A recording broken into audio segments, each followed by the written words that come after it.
Good morning, children. This is Karan sir, and you are watching online classes of Scottish Public School.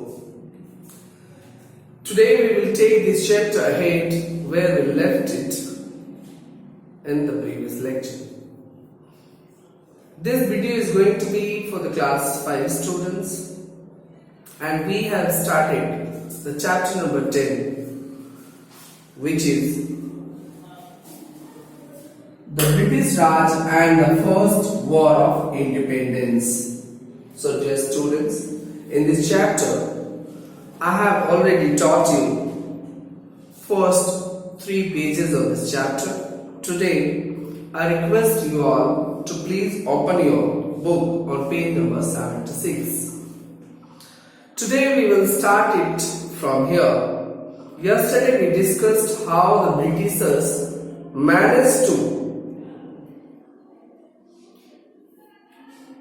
acquire the kingdoms of some of the kings of Indian territories like Nana Sahib, Rani Lakshmi Bai. They were 2 of the rulers who lost their territories due to the wrong methods and the evil practices of the British government.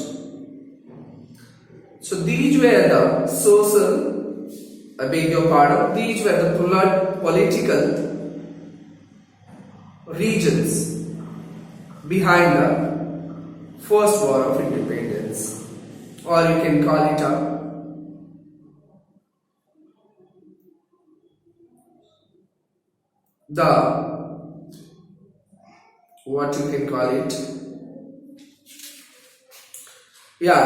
you can call it a revolt of 1857. So today we will discuss economic causes. It means हम लोगों ने पहले राजनीतिक कारणों पर चर्चा किया, जिसमें से नाना साहेब झांसी की रानी जैसी बड़े बड़े राजाओं के इलाकों को अंग्रेजों ने अपने कब्जे में ले लिया। और आज हम बात करने वाले हैं इकोनॉमिक कॉजेस यानी आर्थिक कारणों की। Before the coming of the British, India had thriving textile industry. Cotton cloth made in India was famous throughout the world. After the British took control over India, they flooded the Indian market with the cloth made in the factories in Britain. अंग्रेजों के भारत आने से पहले तक भारत में एक कपड़ों का बड़ा ही उद्योग था, और भारतीय कपड़े, भारत के जो कॉटन कपड़े हुआ करते थे, पूरे विश्व में इन कपड़ों की जबरदस्त मांग हुआ करते थे। अंग्रेजों ने भारत आने के बाद कई ऐसी चीजें की जिसके वजह से भारत में उन्होंने जमीनों को एक्वायर किया, कॉटन को परचेज करके ले जाके ब्रिटेन में मशीनों से फैक्ट्रियों में कपड़े बनाने की शुरुआत की। जहां भारत में हाथ से बुने हुए कपड़े बनकर आते थे, उनमें फिनिशिंग, उनकी सुंदरता और उनकी डिजाइनिंग थोड़ी सी उतनी बेहतर नहीं हुआ करती थी जो मशीनों से हो सकती थी। तो ऐसे में जब मशीनों से बने हुए कपड़ों को हमारे भारतीय बाजारों में उतारा गया, हाथ से बुने हुए कपड़े कम बिकने लगे, और इस तरह से हमारी जो टेक्सटाइल इंडस्ट्री है उसको एक बहुत ही बड़ा नुकसान पहुंचा। As this cloth was cheaper than the Indian handmade cloth, people stopped buying Indian clothes. The British also made it difficult for the Indian clothes to be sold outside India. As a result, the Indian textile industry was destroyed and millions of the weavers lost their jobs. जैसा कि जो काम हम machine से करेंगे, जाहिर सी बात है वो सस्ता पड़ेगा, और हाथ से करेंगे तो बहुत ही ज्यादा महंगा पड़ेगा। सपोज तक हम एग्जांपल लेते हैं, किसी मजदूर को बुला के अगर हम अपने खेत में एक गड्ढा खुदवाएंगे, it will dig up the land there, it will take a lot of effort and time to dig a well. एक बड़ा सा गड्ढा खोदने के लिए काफी समय लगेगा एक मजदूर को, फावड़े से अगर खोदेगा उसको बहुत समय, बहुत मेहनत की जरूरत पड़ेगी। लेकिन वही काम यदि हम ये बैकहो लोडर या जेसीबी वगैरह से करवाते हैं, जेसीबी आकर 15 मिनट में इतना बड़ा गड्ढा खोद देगा। जो कि एक मजदूर को खोदने में 3 दिन का समय लगेगा। तो मशीनें काम को बहुत ही जल्दी, बहुत आसानी से, सस्ते कीमत पर कर सकती हैं in comparison of the human labour. इस तरह से मशीनों से बनाए गए कपड़े सस्ता बनने लगे, अच्छी फिनिशिंग आने लगी, और भारत में जो भारत के बुनकर बनाकर बेच रहे थे ये थोड़ी महंगी हुआ करती थी। तो ये जो महंगी थी तो महंगा वाला कोई लेगा नहीं, महंगा भी था और उसका क्वालिटी भी उतना अच्छा नहीं था, फिनिशिंग अच्छी नहीं थी कपड़ों में। लोगों ने क्या चुना, हाथ से बुने हुए कपड़ों को कम कर दिया और मशीनों से बने हुए अच्छे फिनिशिंग वाले कपड़े ज्यादा खरीदने लगे। Excuse me.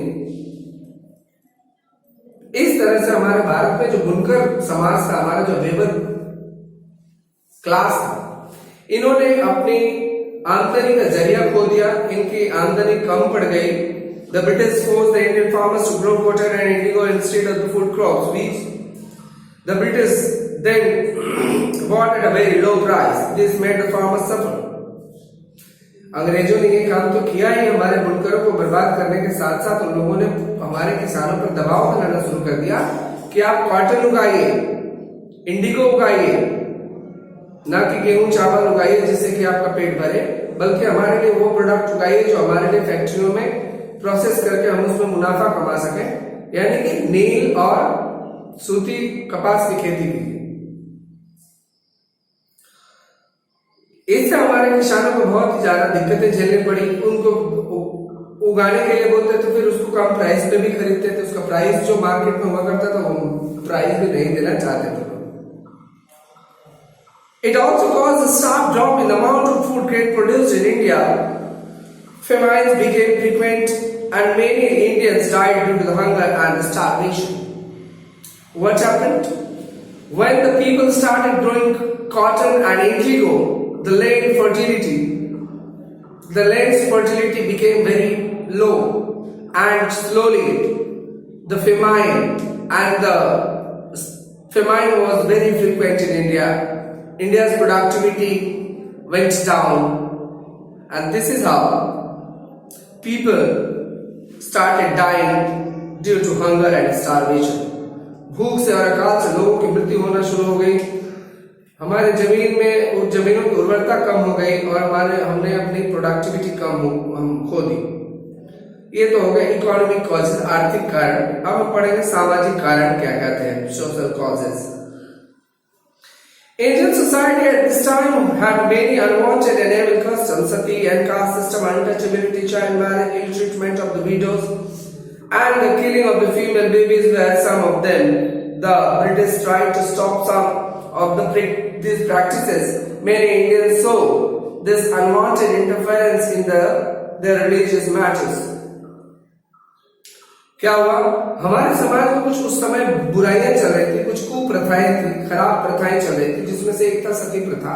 सती प्रथा वो प्रथा थी जिसमें एक नवविवाहिता का यदि किसी लड़की की शादी हुई, शादी के कुछ महीने तो सालों के बाद यदि उसके पति की किसी कारणवश मृत्यु हो जाती है, तो पत्नी को पति के चिता पर जबरदस्ती बिठाकर उन्हें जला दिया जाता था। इस प्रथा को हम कहते थे सती प्रथा। तो ये एक जाहिर सी बात सामाजिक बुराई थी। उस महिला के साथ बहुत ही अन्याय का बर्ताव किया जाता था। लोग जबरदस्ती घसीट कर उसको आग के हवाले कर देते थे, उसे जिंदा जला दिया जाता था। ये हमारे समाज में बहुत ही एक अफसोसनाक प्रथा थी। साथ ही साथ कास्ट सिस्टम मतलब जहां पे जो ऊंची जाति के लोग हैं नीची जाति के लोगों से नफरत करते थे, उन्हें हीन भावना से देखते थे, घृणा की दृष्टि से देखते थे। अनटचेबिलिटी, छुआछूत, नीची जाति के लोगों को बड़े जाति से एक प्रॉब्लम हुआ करती थी, छुआछूत माना जाता था। छोटी जाति अगर छू ले किसी कल को, किसी चेयर पे बैठ जाए तो उसको दूसरी जाति के लोग उसका इस्तेमाल बंद कर देते थे। जिस खाट पे बैठ जाए उस खाट को जला दिया जाता था, जिस पंपिंग सेट को वो चला ले उसको धुलाया जाता था, गंगा जल से पवित्र किया जाता था। इस तरह की मान्यताएं और कुरीतियां हमारे समाज में विद्यमान थी। चाइल्ड मैरिज, बच्चों की छोटे उम्र में शादी हो जाया करती थी। 8 वर्ष, 10 वर्ष, 9 वर्ष की लड़कियों का विवाह करा दिया जाता था। 10 साल, 12 साल के लड़कों का विवाह हो जाता था। आपको मैं बताना चाहूंगा, एक रोचक जानकारी है। महात्मा गांधी जी जो हमारे देश के फादर ऑफ द नेशन कहे जाते हैं, इनकी शादी 13 वर्ष की उम्र में हुई थी और उससे पहले इनकी 3 सगाई टूट चुकी थी। इनकी पहली सगाई 8 वर्ष की उम्र में हुई थी, जिसमें पत्नी बीमार पड़ने के कारण मृत्यु हो गई। दूसरी हुई, वो भी मर गई। तीसरी जब सगाई हुई और शादी हुई तो ये पुतलीबाई थी, क्षमा कीजिएगा, इनका नाम कस्तूरबा गांधी था, पुतलीबाई उनकी मां का नाम। तो कस्तूरबा गांधी से इनकी शादी हुई, 13 वर्ष की उम्र के दोनों ही बच्चे थे। और उस उम्र में ये बाल विवाह हमारे देश की कुप्रथा थी, ये बहुत ही ज्यादा चलन में थी उस जमाने में।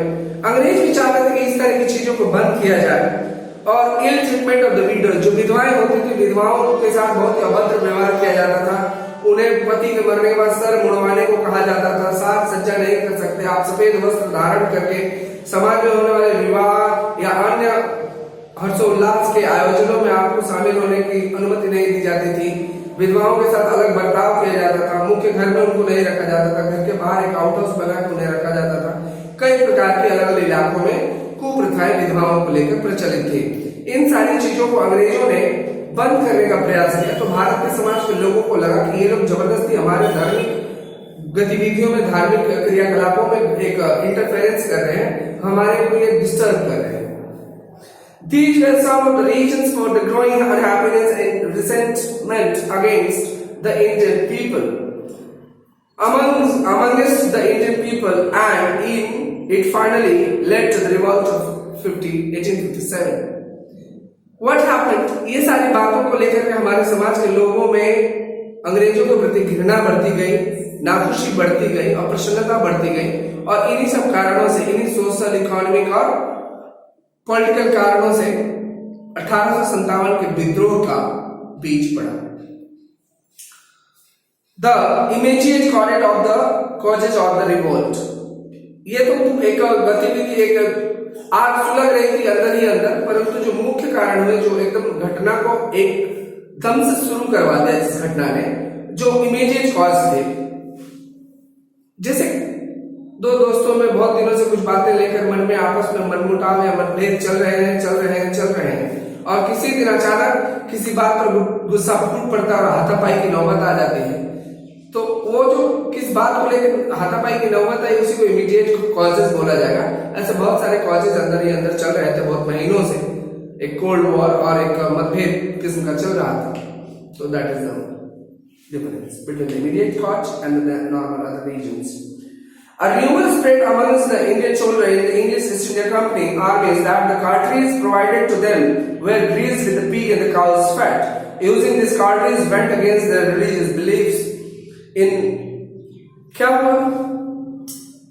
1856-57 के आसपास अंग्रेजों ने एक बिलायती राइफल, एक बड़ी बंदूक लेकर भारत के सेना को उन्होंने देना चाहा, अपनी सेना में शामिल किया। नए राइफल को एनफील्ड राइफल नाम था उसका। और अंग्रेजी सेना में भारत के भी बहुत सारे लोग काम करते थे। अंग्रेजी सेना में भारत के बहुत सारे जवान, हमारे सेना सोल्जर काम करते थे। इसमें कुछ हिंदू थे, मुस्लिम थे, सिख थे, सभी लोग थे। तो ऐसा हुआ कि एक र्यूमर यानी एक अफवाह ऐसी फैली कि एनफील्ड राइफल में जो गोली भरी जाएगी, जो बुलेट भरा जाएगा, उस बुलेट में साइड में एक फैट लगा हुआ, उसका जो कवरिंग है, ढक्कन है, उस ढक्कन को आपको नोच के फेंक के फिर उसको आपको बुलेट लोड करना है बंदूक राइफल में। और ये अफवाह उड़ाई गई कि उस बुलेट के कार्ट्रिज में जो ग्रीस लगा हुआ वो सुअर और गाय के मांस का बना हुआ उसमें लगा हुआ, ये अफवाह फैली। तो जैसा कि हम लोग जानते हैं, हमारे हिंदू धर्म के लोग गायों को पवित्र मानते हैं। गाय के मांस को, गाय की चर्बी को मुंह या हाथ लगाना उनके धर्म के खिलाफ है। गाय के मांस का सेवन हिंदू लोग नहीं कर सकते। ये बात हिंदुओं के सेंटिमेंट यानी उनकी जो धार्मिक मान्यता थी, धार्मिक आस्था थी, उसके खिलाफ वाली बात थी कि वो गाय के मांस को मुंह से लगाएंगे, नामुमकिन सा बात था। क्योंकि उस कार्ट्रिज को लोड करने से पहले दांत से उसको खींचा जाता था। दांत से खींचने के कारण गाय की चर्बी अथवा सुअर की चर्बी होने का जो अफवाह फैला, ये हिंदू और मुस्लिम दोनों ही के धार्मिक भावनाओं के खिलाफ पहुंचा, जिसमें मुस्लिम सुअर को एक बहुत ही अलग किस्म का मानते हैं, सुअर को हराम मानते हैं। और सुअर के मांस को मुंह में लगाना मुसलमान भाइयों के लिए नामुमकिन है। उसी तरह से हिंदू लोगों के लिए गाय के मांस को मुंह लगाना नामुमकिन है। यह अफवाह फैली और इसमें एक बहुत ही जबरदस्त हमारे देश के वीर सिपाही हुए जिनका नाम था मंगल पांडे, जो कि उत्तर प्रदेश के बलिया जिले के रहने वाले थे। बहुत ही 6 फीट के बाका नौजवान आदमी थे। इन्होंने इस बात को नोटिस किया और इन्होंने अपने अफसर से पूछा क्या इसमें ये काव और पीक के फैट्स लगे हुए कार्ट्रिज में। उसने सीधा सीधा जवाब नहीं दिया। इन May 1857 some soldiers in Meerut revolted against the British officials and marched to Delhi। इस तरह से क्या हुआ, बातचीत होते होते बहस में बदल गई और उन्होंने अपने अफसर पर गोली चला दी। अफसर को गोली लगी और वहां से ये भाग गए और जाकर के ये दिल्ली की ओर चलने लगे। दिल्ली आकर के जहां पे मुगल एम्पायर बहादुर शाह जफर था, इन लोगों ने सब मिलकर उनसे मदद मांगा और इस रिवोल्ट को खड़ा किया। वहीं पर मंगल पांडे को पकड़ के कुछ दिनों के बाद 10 मई 1857 को उन्हें फांसी पर चढ़ा दिया। तो इस तरह से हमारे वीर मंगल पांडे जी शहीद हो गए। परंतु ये गुस्सा, ये उबाल पूरे भारत के देशवासियों में के सीने में एक आग दहक उठी, जिससे कि उन लोगों ने अंग्रेजों को भारत से भागने पर मजबूर कर देने का प्रण लिया। कसम खाई कि अब अंग्रेजों को हम भारत में रहने नहीं देंगे। इस प्रकार से ये रिवोल्ट का एक कारण। The progress of the revolt, soon the revolt spread to the other parts of India. Some of the people who joined the revolt were Rani Laxmibai of Jhansi and Nana Sahib Tatya Tope from Kanpur. However, most of the southern and the western parts of India did not join the revolt. Several months of fierce fighting followed. Finally, the company used its superior weapons to suppress the revolt. इस तरह से ये आंदोलन बहुत ही बड़ा विकराल रूप लेता गया। इधर झांसी की रानी, तात्या टोपे उत्तर प्रदेश से, नाना साहेब महाराष्ट्र से, सब लोगों ने विद्रोह में बढ़ चढ़ कर हिस्सा लिया और इस विद्रोह को बहुत ही एक व्यापक रूप पर फॉर्मुलेट किया। अंततः क्या हुआ, अंग्रेजों के पास बहुत ही मॉडर्न हथियार थे, बहुत ही सोफिस्टिकेटेड वेपन्स थे। जैसे कि आप लोग बच्चे आजकल खेलते हैं, उसमें वेपन्स की क्वालिटी का आपको तो नॉलेज होगा ही। सुपीरियर वेपन्स उन्होंने लाया और हमारे रिवोल्ट को सप्रेस कर दिया, हमारे लोगों को मारा और बाकी आंदोलन को शांत करा दिया। जब बड़ी पावरफुल वेपन्स बंदूकें आ गई तो हमारे पास तो लाठी डंडे भी नहीं थे, हम उनका सामना नहीं कर सके और हम हार गए। हमारे जो ये आंदोलन है दबा दिया। The result of the revolt, इस तरह से जो इस आंदोलन का एक कारण हुआ, क्या हुआ, the revolt failed to free India from the British. अंग्रेजों से आजादी दिलाने में तो ये रिवोल्ट नाकाम रहा, परंतु it led a growing feelings of the nationalism and sense of the unity among the Indians. It does mark the beginning of the Indian struggle of for freedom. इस आंदोलन से हमें आजादी तो नहीं मिली, लेकिन लोगों के दिलों में एक बात घर कर गई कि हमें राष्ट्र से प्रेम करना, अपने राष्ट्र के लिए जी जान लगाना है। लोगों के बीच एक यूनिटी की भावना जगी, हम भारतीय भाई भाई हैं और अंग्रेजों को यहां से भगाकर दम लेंगे, इस तरह की भावना आई उनके अंदर। इसीलिए इसे first struggle of Indian freedom कहा जाता है। The revolt of 1857 also taught the British several relations. अंग्रेजों को भी बहुत सबक सिखाया इस आंदोलन ने। The English East India Company was no longer allowed to rule India. अब ईस्ट इंडिया कंपनी को भारत में अपना शासन व्यवस्था चलाने के लिए अधिकार खोना पड़ा। Instead of the British government started ruling India directly. अंग्रेज लोग वहीं से डायरेक्ट इंग्लैंड से ही हमारे देश को अब वहीं से रूल करने लगे। The British also decided not to interfere in the believes, customs and the believes of the Indians. अंग्रेजों ने इस बात का भी निर्णय किया कि अब हम लोग इनका हम लोग ये करेंगे, इनके धार्मिक गतिविधियों में, धार्मिक क्रियाकलापों में कोई इंटरफेरेंस नहीं करेंगे, कोई हम लोग उसमें पंगा नहीं करेंगे। द सोशल रिफॉर्मर्स, इसके बाद कुछ सोशल रिफॉर्मर्स हमारे देश में आए। As a result of the wide spread illiteracy, Indian society at that time remained undeveloped and stopped progressing. उस जमाने में हमारे भारत में बहुत तरह की जो इलिटरेसी थी, असाक्षरता थी और बहुत सारी अज्ञानता हमारे समाज में फैली हुई थी, जिसकी वजह से हम लोग, हमारा जो प्रोग्रेस था वो बहुत ही स्लो था या मानो रुका हुआ सा था। A few educated Indians were influenced by the ideas and way of thinking of the Europeans। कुछ हमारे भारत के ऐसे विद्वान हुए जो कि अंग्रेजों के या यूरोपियंस के विचारधारा से इत्तेफाक रखते थे। उनकी विचारधारा ऐसी थी कि इनका मानना ठीक है, इनके विवेक से हमें भी काम करना चाहिए। They understood that the only education could remove the evils of the society and bring true progress। सिर्फ साक्षरता ही ऐसी चीज है, शिक्षा के द्वारा ही हम अपने समाज में बदलाव ला सकते हैं सही बदलाव आएगा और हमारा समाज विकास की ओर आगे बढ़ेगा। They fought against the social evils like sati and the child marriage. Ram Mohan Roy, Ishwar Chandra Vidyasagar, Dayanand Saraswati, Syed Ahmad Khan, Sir Syed Ahmad Khan, and Pandita Ramabai were some such people who tried to reform or change our Indian society. They came to be called as the social reformers. कुछ लोग हुए, कुछ महान पुरुष हुए हमारे देश में जो समाज को बदलने का प्रयास किया इन्होंने, जिसमें से कुछ प्रोमिनेंट नेम्स राजा राम मोहन रॉय का, ईश्वर चंद्र विद्यासागर, दयानंद सरस्वती, सर सैयद अहमद खान और रामाबाई इत्यादि ने सभी चीजों को अलग अलग से, इन लोगों का योगदान है कि एक सामाजिक कुप्रथाओं को मिटाने के लिए रहा है। जहाँ पे राजा राम मोहन रॉय ने सती प्रथा को समाप्त किया, वहीं पर विधवा पुनर्विवाह ईश्वर चंद्र विद्यासागर ने शुरू कराया, चाइल्ड मैरिज और इस तरह की चीजों को समाप्त किया दयानंद सरस्वती ने। साथ ही साथ सर सैयद अहमद खान मुस्लिम बच्चियों की पढ़ाई लिखाई के लिए बहुत सारे कॉलेजेस की स्थापना की। उन्होंने मुस्लिम समाज में बेटियों की पढ़ाई को आगे बढ़ाने के लिए बहुत सारा प्रयास किया। मुस्लिम समाज को शिक्षा देने का प्रयास बहुत जबरदस्त इन्होंने किया। सर सैयद अहमद खान इन्होंने अलीगढ़ मुस्लिम यूनिवर्सिटी का भी स्थापना किया। They came to be called as social, ऐसे ही महापुरुषों को हमारे समाज में समाज सुधारक का नाम दिया गया। Ram Mohan Roy worked with the British to have a law passed banning sati. राजा राम मोहन रॉय ने सती प्रथा को बैन करने के लिए कानून बनवाया अंग्रेजों से मिलकर। Many of the other fought for the remarriage of widows and education for women. अलग अलग कार्य किए अलग अलग समाज सुधारकों ने। They told the people that the rise of the caste system and to stop the practice of untouchability, जात पात के भेदभाव को भूल जाओ और इस तरह के छुआछूत के विषय को भूलकर एक समाज मजबूती से एक साथ रहे और एक दूसरे का साथ दे, सहयोग करे। So today I am giving you another homework, class 5 students, keep that in mind.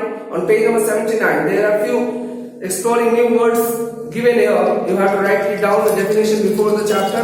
And then yesterday I told you to make A and B, but I don't think how many of you have made it or not. But complete this, send it in the group today, and in the next when my SST subject will be taken, I will provide you the PDF and the question answer solution of the chapter. Thank you. Have a nice day.